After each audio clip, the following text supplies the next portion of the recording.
Hi friends, मेरा नाम सौरभ है। आज हम डेवऑप्स के बारे में बात करेंगे। ये वीडियो मैं हिंदी में रख रहा हूँ सो दैट सबको समझ में आए। It would be around 5 to 6 minutes. अगर पढ़ा जाता है तो कोई प्रॉब्लम नहीं होनी चाहिए, बट आपको श्योरली समझ में आ जाएगा कि डेवऑप्स के अराउंड होता क्या है। तो डेवऑप्स ओवरव्यू मैं देना चाहूँगा। उसके अंदर सबसे बड़ी बात यह है कि पहले traditional app creation, app deployment में बहुत टाइम लग जाता था। एक डेवलपर को कोड लिखने में, उसके बाद टेस्टर को टेस्ट करने में, यूनिट टेस्टिंग करने में, उसके बाद फिर अपने ही सोर्स कोड को टेस्ट करके फिर ऑपरेशंस टीम को देने में, and then testing after that as well. उसके बाद फिर ऑपरेशंस में डिप्लॉय करने के बाद फिर टेस्टिंग, हर स्टेज पे टेस्टिंग, मॉनिटरिंग, फीडबैक, वो सब कुछ होते होते जब तक फाइनल प्रोडक्शन में एप्लीकेशन का वर्जन पहुंचता था तो 1 महीना निकल जाता था, समटाइम्स उससे भी ज़्यादा। तो उसके बाद इसको कम करने के लिए डेवऑप्स का कल्चर सामने आया। एंड हम सबको पता है कि डेवऑप्स कितनी अच्छी चीज़ हुई है आने के बाद, क्योंकि उसके बाद जितने भी एप्लीकेशन के वर्जन्स हैं, जितने भी अपडेट्स हैं, वो within minutes, I would say within seconds आ जाते हैं। बिकॉज टेस्टिंग कंटिन्यूसली होती रहती है, डिप्लॉयमेंट कंटिन्यूसली होता रहता है, इंटीग्रेशन होती रहती है। ये सब ये सब जितने भी शब्द हैं बड़े बड़े, ये सब हम इम्प्लीमेंट करते हैं तो आपको समझ में आएगा कि एक्चुअली में हम क्या कर रहे हैं। डेवलपर जो है वो इंटीग्रेट कर रहा है। मैंने ऐसे इंटीग्रेट, इसका मतलब ये है कि वो कोड लिख ही जा रहा है और सामने वो ऑपरेशंस टीम को देते जा रहा है, and that is been implemented, that is been integrated with the branches. मैंने ऐसे ब्रांचेस का मतलब ये कि वो डेवलपमेंट इन्वायरमेंट में, टेस्टिंग इन्वायरमेंट में, and in fact in the and production environment में इंटीग्रेट करते जा रहा है, वो डालते जा रहा है। और ऑपरेशंस टीम का क्या काम है? ऑपरेशंस टीम जैसे ही कोड आता है उसको बिल्ड करते हैं और वो आगे देते रहते हैं। तो अब हम आगे देखते हैं कि ये सब कुछ होता कैसे है।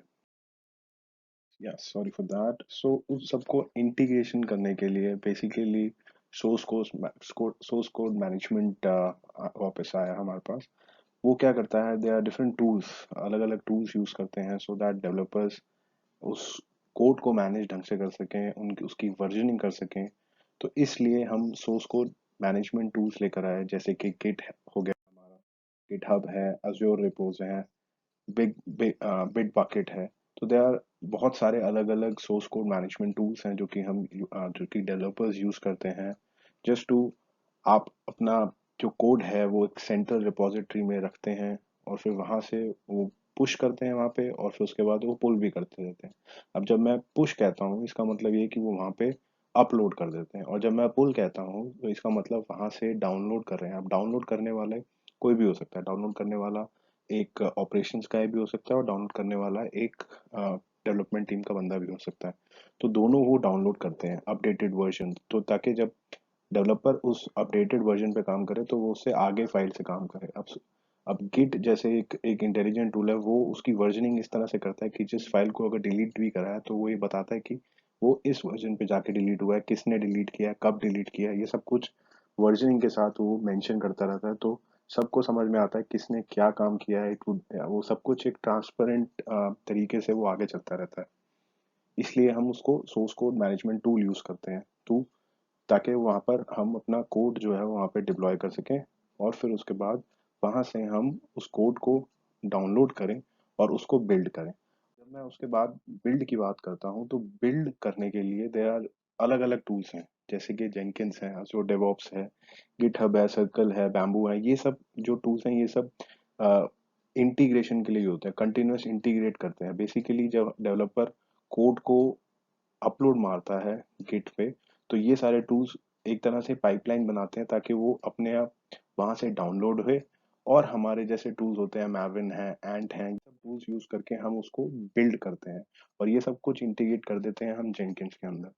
तो उस इसको कहते हैं कंटिन्यूअस इंटीग्रेशन। जैसे ही कोड अपलोड हुआ वैसे ही वो वहां से डाउनलोड हुआ और हमने उसको बिल्ड कर दिया। अब अलग अलग तरीके से बिल्ड करते हैं। कई बार हम स्केड्यूल लगा देते हैं कि ताकि सुबह 7:30 बजे वो बिल्ड हो। जब भी कोई कोड अपलोड हुआ हो, हम सुबह 7:30 बजे अपने आप वहां से डाउनलोड हो और हम नया बिल्ड शुरू कर दें। और ऐसे ही शाम के, जब डेवलपर्स शाम को 5:30 6 बजे जब घर जा रहे हो, उसके बाद भी हम दोबारा डिप्लॉय करें ताकि जो यूएस के बंदे डेवलपर्स काम में आए तो वो नए नए उससे काम करें, नए सोर्स कोड से काम करें। तो ये राउंड द क्लॉक इंटीग्रेशन होता रहता है। और ऐसा भी हो सकता है कि हमारे पास एक रिक्वेस्ट आई, उसने बोला कि डेवलपर ने बोला कि अभी के अभी इसको डिप्लॉय करो, तो अभी के अभी बिल्ड करके डिप्लॉय करो, तो बेसिकली हम उस टाइम भी इसको शेड्यूल कर सकते हैं अकॉर्डिंगली। इसके बाद अब आती है कि जब हम उसको रिलीज करेंगे, जब हम उसको रिलीज का मतलब ये है कि हम उस जो भी सोर्स कोड को हमने बिल्ड किया है, जो भी है, जैसे फॉर फॉर एग्जांपल हमने जावा की डॉट वार फाइल बनाई है। अगर मैं लिनक्स के पॉइंट ऑफ व्यू से बात करूँ, तो जब डॉट वार फाइल बनती है तो हम उसको टॉमकैट सर्वर पे डाल के हम उसको डिप्लॉय कर देते हैं। तो जब हम उसको डिप्लॉय करते हैं तो इसके साथ बाई साइड फिर उसके बाद उसकी टेस्टिंग होती है। अब दो तरह की टेस्टिंग होती है, एक होती है एट द बिल्ड लेवल, एक होती है एट द रिलीज लेवल। और इससे पहले भी टेस्टिंग हर कोडर अपने लेवल पे भी टेस्टिंग करता रहता है। व्हेन आई से यूनिट टेस्टिंग, इसका मतलब ये कि एक पूरे सोर्स कोड को हमने कंपाइल करके एक छोटा सा यूनिट टेस्ट करा कि क्या हमें डिजायर्ड आउटपुट मिल रहा है अगर हम ये वाली वैल्यूज डाल रहे हैं इस सोर्स कोड पे। तो उसको कहते हैं कि उस पर्टिकुलर कोड की वहीं पे ही एक छोटी सी यूनिट टेस्टिंग होगी। लेकिन जब हम रिलीज कर देते हैं प्रोडक्ट को पाइपलाइन से, तो उसके बाद उसकी इंटीग्रेशन टेस्टिंग होती है कि वो जो प्रोडक्ट हमने, जो फाइनल सॉफ्टवेयर जो हमने डाला है, वो उसकी टेस्टिंग होती है कि जो टेस्टर्स होते हैं, जो टेस्टिंग टीम होती है, वो बेसिकली टेस्ट करते हैं, उसका यूजर इंटरफेस टेस्ट करते हैं, उसका क्वालिटी टेस्ट करते हैं, सब कुछ डिप्लॉय होने के बाद।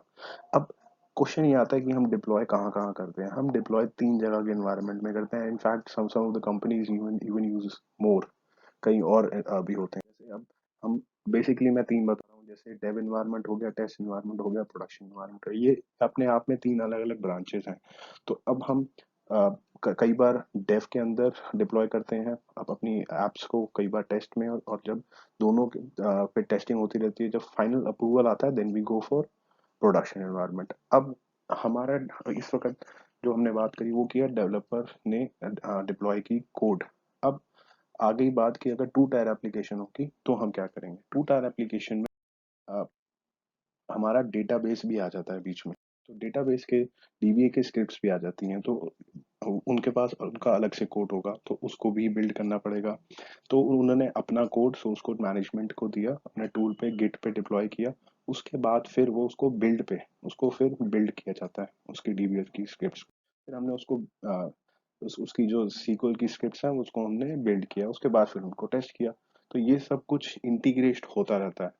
उसके बाद फिर जब ये टेस्टिंग हो गई हमारे बिल्ड फेज में, उसके बाद उसको रिलीज किया जाता है। जैसे ही हम उसको रिलीज करते हैं डिफरेंट पाइपलाइंस के थ्रू, तो फिर वो टू टायर एप्लीकेशन प्रोडक्शन में चली जाती है, टेस्टिंग में चली जाती है, डेव में चली जाती है, अकॉर्डिंगली जो कि हमने असाइन किया है। अब आ गया कि हमने ये डेवलपर्स के साइड का काम। इसके बाद आता है इंफ्रा के साइड का काम भी। इंफ्रा के साइड का काम करना है, इंफ्रा साइड का काम। तो इंफ्रास्ट्रक्चर एज अ कोड भी एक चीज होती है जिसके थ्रू हम अपना पूरा का पूरा इंफ्रास्ट्रक्चर कोड में लिख सकते हैं और फिर उसको डिप्लॉय कर सकते हैं क्लाउड में। अब यहाँ पर आईटी प्रोफेशनल जितने भी हैं वो यही काम करते हैं, जो कि जो ऑपरेशंस टीम के बंदे होते हैं, they use Terraforms, ARM template for Azure. तो ये सब कुछ डिफरेंट डिफरेंट टेक्नोलॉजीज हैं जिसको यूज करके हम अपना इंफ्रास्ट्रक्चर के को आगे बिल्ड करके उसको रिलीज कर सकते हैं। अब ये सब कुछ करते करते हम बीच में इन सब की हर एक स्टेप में मॉनिटरिंग भी करते रहते हैं, ताकि किसी भी जगह पर अगर कोई भी फेलियर आता है तो हम उसको फीडबैक दें डेवलपर्स को कि ये हमारा फेलियर है, ये हमारी रिपोर्ट जनरेट हुई है फेलियर्स की, ये this is the particular error, ये हमारा एरर आया है। और फिर वो उस पर एक्ट करता है, देन वो अपना अपडेटेड वर्जन दोबारा सोर्स कोड में डाल देता है और फिर हम उसको दोबारा बिल्ड करते हैं। तो ये कंटिन्यू इसकी मॉनिटरिंग चलती रहती है।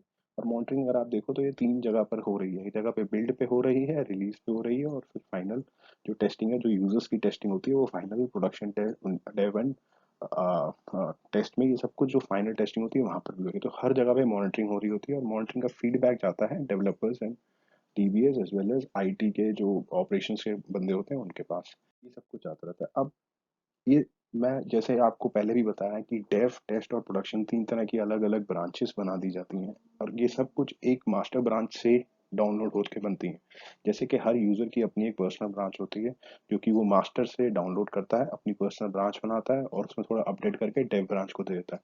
जब डेव ब्रांच को दे देता है तो वो अपडेट करते हैं, और जब वो फाइनल अप्रूवल हो जाता है फिर वो मास्टर ब्रांच में चले जाता है।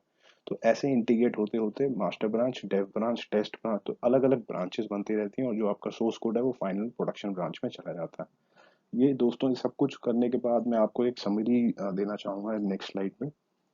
समरी स्लाइड में मैं आपको ये बताना चाहूँगा कि अगर आप देखिए कि यहाँ पर 3 डेवलपर्स हैं और वो तीनों अपना सोर्स कोड एक सेंट्रल सोर्स कोड रिपॉजिटरी यानी कि गिट और अदर टूल्स वहाँ पे रख देते हैं और वहाँ से हमारा जो जेंकिन्स का सर्वर है वहाँ पे डिप्लॉय कर देता है वो वाला सोर्स कोड। वहाँ पर हम डाउनलोड करते हैं और उसके बाद फिर हम उसको सोर्स कोड से अपना जो पैकेज है वो बिल्ड करते हैं। और बीच में अगर कोई हमारा एरर आता है तो वो वाली रिपोर्ट हम फीडबैक देते हैं डेवलपर्स को और वो उसको फिर दोबारा चेक करते हैं और उसको ठीक करते हैं। अब बिल्ड करने के बाद फिर वो टेस्टिंग एनवायरनमेंट के पास जाती है और वहीं से फिर वो प्रोडक्शन में चली जाती है। तो हमारा ये सिनेरियो एक्चुअल प्रोडक्शन में होता है। तो इसलिए मैंने ये वाली स्लाइड इनके लिए बचा के रखी और ये ताकि ये समरी आपको समझ में आए कि हम बेसिकली प्रोडक्शन एनवायरनमेंट में कैसे काम होता है। होप आपको ये पूरी प्रेजेंटेशन समझ में आई हो। Give me a feedback, point it out. Thank you. Thank you.